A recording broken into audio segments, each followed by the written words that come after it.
ഹരേ കൃഷ്ണ. എല്ലാ ഹരിപ്രിയർക്കും സ്നേഹവന്ദനം.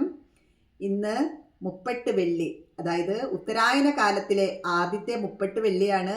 അതുകൊണ്ട് തന്നെ നമ്മുടെ പ്രപഞ്ചമാതാവായ ആ മഹാത്രിപുര സുന്ദരിയുടെ ലളിതാ സഹസ്രനാമം ജപിക്കുകയും അതുപോലെ ശ്യാമളാ ദണ്ഡകം ജപിക്കുകയും അതുപോലെ നവാക്ഷരി ജപിക്കുകയും ചെയ്യുക. ആ നവാക്ഷരി ഓം ഐം ഹ്രീം ക്ലീം ചാമുണ്ടായേ വിച്ചേ നമഃ.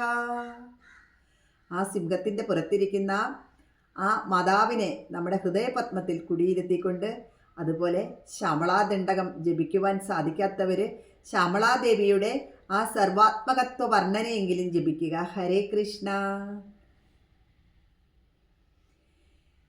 സർവതീർത്ഥാത്മികേ സർവമന്ത്രാത്മികേ സർവതന്ത്രാത്മികേ സർവയന്ത്രാത്മികേ സർവചക്രാത്മികേ സർവശക്ത്യാത്മികേ സർവപീഡാത്മികേ സർവതത്വാത്മികേ സർവവിദ്യാത്മികേ സർവയോഗാത്മികേ സർവനാദാത്മികേ സർവവർണാത്മികേ സർവശബ്ദാത്മികേ സർവവിശ്വാത്മികേ സർവദീക്ഷാത്മികേ സർവസർവാത്മികേ സർവഗേ സർവരൂപേ ജഗന്മാതൃകേ പാഹി മാം പാഹി മാം പാഹി മാം ദേവി തുഭ്യം നമോ ദേവി തുഭ്യം നമോ ദേവി തുഭ്യം നമോ നമഃ.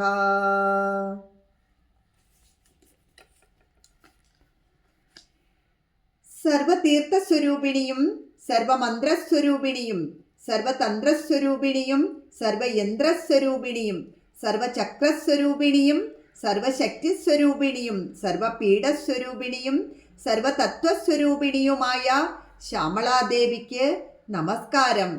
സർവവിദ്യാസ്വരൂപിണിയും സർവയോഗസ്വരൂപിണിയും സർവനാദസ്വരൂപിണിയും സർവവർണസ്വരൂപിണിയും സർവശബ്ദസ്വരൂപിണിയും സർവവിശ്വസ്വരൂപിണിയും സർവദീക്ഷസ്വരൂപിണിയും സർവസർവസ്വരൂപിണിയുമായിരിക്കുന്ന ശ്യാമളാദേവിക്ക് നമസ്കാരം. എല്ലായിടത്തും നിറഞ്ഞിരിക്കുന്നവളും സകല ചരാചര രൂപിണിയും പ്രപഞ്ചമാതാവുമായ അവിടത്തേക്ക് നമസ്കാരം. ദേവി, അവിടത്തേക്ക് വീണ്ടും വീണ്ടും നമസ്കാരം. അങ്ങനെ ദിവസവും ജപിച്ചുകൊള്ളുക ഈ ശ്യാമളാദേവിയുടെ സർവാത്മകത്വ വർണ്ണന. ഹരേ കൃഷ്ണ. ഓം ശ്രീ മഹാദേവ്യൈ നമഃ.